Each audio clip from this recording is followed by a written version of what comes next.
Hey everyone, it's Richard Metal Fan here, bringing you guys an old school album review. And today we're going to be looking into this album's 10-year anniversary, and it's from one of my personal favorite albums in the metalcore genre. And it's pretty much a classic. It's hard to believe this is 10 years old. And as you can see below the title, today we're going to be looking into Deep Blue by Parkway Drive, the band's third album released on June 25th, 2010 through Epitaph Records. Now this was the band's third album. Now of course this follows up their 2007 album Horizons, which is probably my favorite album by them, and that was pretty much around that time when Parkway Drive really started to get themselves out there. But I feel like with the, and that's pretty much my favorite album, but with this album Deep Blue, I feel like it still just follows along that style of metalcore, just like heavy breakdowns, really great guitar melodies and stuff, and just some really great vocals from Winston McCall. Like, I feel like I've heard him even say in interviews, and I agree with him on this, that like the vocals sort of carry the aggression and sort of like the music carries the melody. Same thing with like the guitar work is pretty tight from Luke and Jeff. Like just their guitar playing, just like the leads that Jeff comes up with is just fucking amazing, and just like the melodies are really great. And Luke's riffing is great. The bass is pretty tight. I mean, Jaya Pi O'Connor just really does a great job on the bass. And drumming wise, what can I say about Ben Gordon? Like, the guy does some really sick drums and stuff. So yeah, without further ado, let's dive into this album track by track. Now, starting things off is Samsara, which is a little intro that I feel like it pretty much sets the tone for this whole album. It's starting rather quietly and just ending up a lot heavier when sort of like the guitars and the drums coming in. Pretty good way to start off this album. And then we go into Unrest, which is starts off very perfectly and pretty much shows what's going to follow with this album. And it just has a really great sing-along section that I feel like it would go well in the live section, which would make the whole crowd would sing.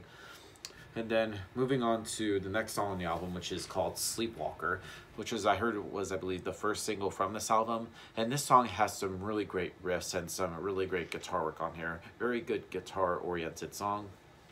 And then things get interesting with the song Wreckage, which is somewhat more calm than what we've heard so far with the first few songs. And this song is a simple, just jumping song, which makes you just want to just jump when you hear this. But it's just has some really great, like a tapping section from Jeff in here, which is just simply just amazing. And then we move on to the next song on the album, which is called Dead Weight, which starts off with a build up with some kick drums and just a riff that just gets you just pumped, and then it just picks up, it just gets faster, and it just really just makes you get going. It pretty much would cite a good circle pit song. Like I would say, like Dead Weight's pretty much a circle pit song. Then we move on to Alone, which pretty much blends a lot the riffing, which makes you sing along. It's just had a little bit of a slow section with the chorus, which is pretty great. It's just very a meaningful song. And moving on to Pressures, which has some really good vocals here from Winston, and a very mid-paced song with some really good guitar work. And then moving on to Who Probably Deliver Me, which is a brutal yet simple, just shout along song, which just honestly would just go along with a crowd. And it's just, I don't know. No, it's really a good energetic song, and it really just goes well with the live shows.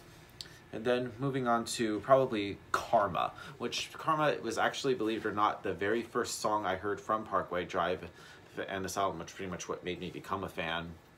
And it has some really great riffs and just an insane like little drum intro from Gap. Has just really great riffs and a great solo, which is both technically and just utterly just amazing.